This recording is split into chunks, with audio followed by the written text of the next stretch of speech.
Oka mma alele. Awasha yama. Ayama. Hey. Mazi doche bịa ya kwala ọzọ ịkọrọ anyị akụkọ ayama. Ị ga-ege ma ntị ma gị maa. Nze Daniel kọwa gị egwu. Ijele.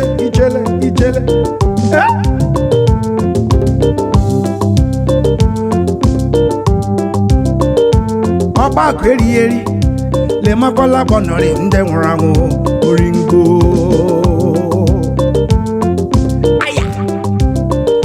Ọkpakụ Erieri lemakwala kpọnọrị ndị nwụrụ anwụ orindo.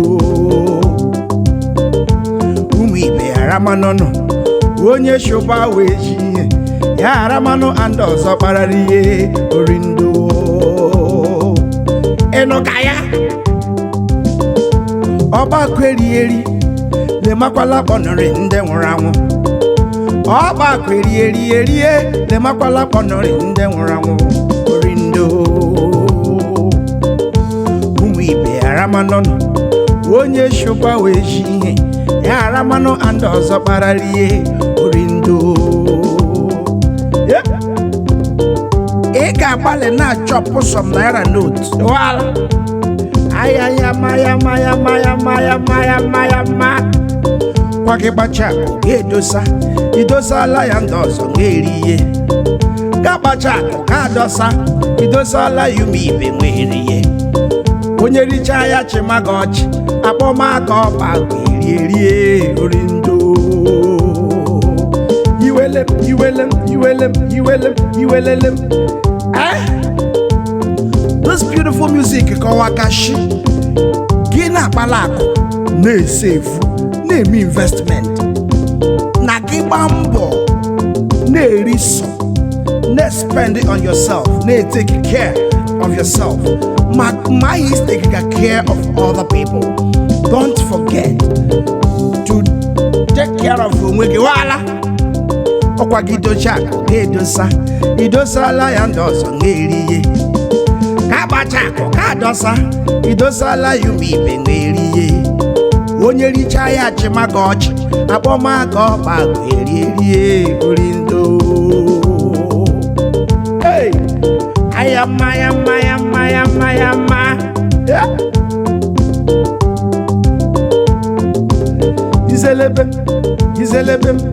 Izelebem Chuma onye hara onye ịbụ m ụza chugo onye hara onye orinsai. Hey! Chuma onye hara onye ịbụ dị ụza chugo onye hara onye orinsai.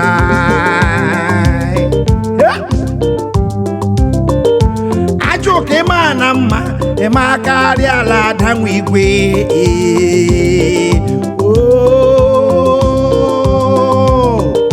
Deliza mara mma ịma karịa ala adanwe igwe. Hey!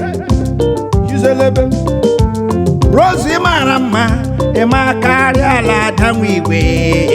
Ndadozi akụ onye mma ya ndị machara n'iwe ụbọ ya anyị gba maka ma anyị fumeji jelere ndị ọma. Ya kaga ya Ndadozi akụ egbuola m ayama Mazi Dochi n'ogbuola m igirigi. Ha! Ajụ ka ị mara mma ịma karịa ala adanwe igwe. Ha!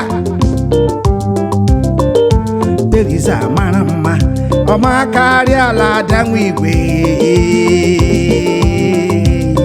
Hey!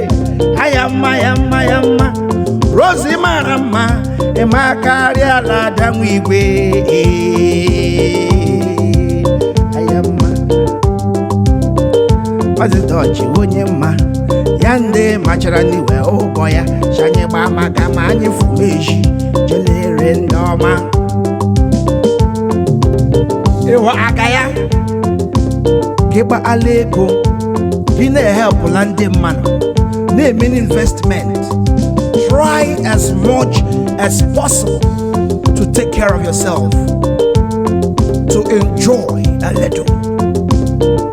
or much. Wala. Ọkpakụ Erieri le makwala kpọnọrị ndị nwụrụ anwụ. Ọkpakụ Erieri le makwala kpọnọrị ndị nwụrụ anwụ. Ụmụ ibe aramanọnọ onye shụba wee shi ihe ya aramanọ and ọzọ kparara ihe ori inside.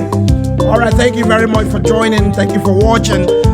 Make out time every Friday night, Friday evening, and Sunday afternoon, Sunday night to join me at Marcy_Dodge Facebook page. Ebanye Jeme live session of those beautiful renditions. Yakajela, remember, Zedan Oji, Wunye Pierego. God bless you.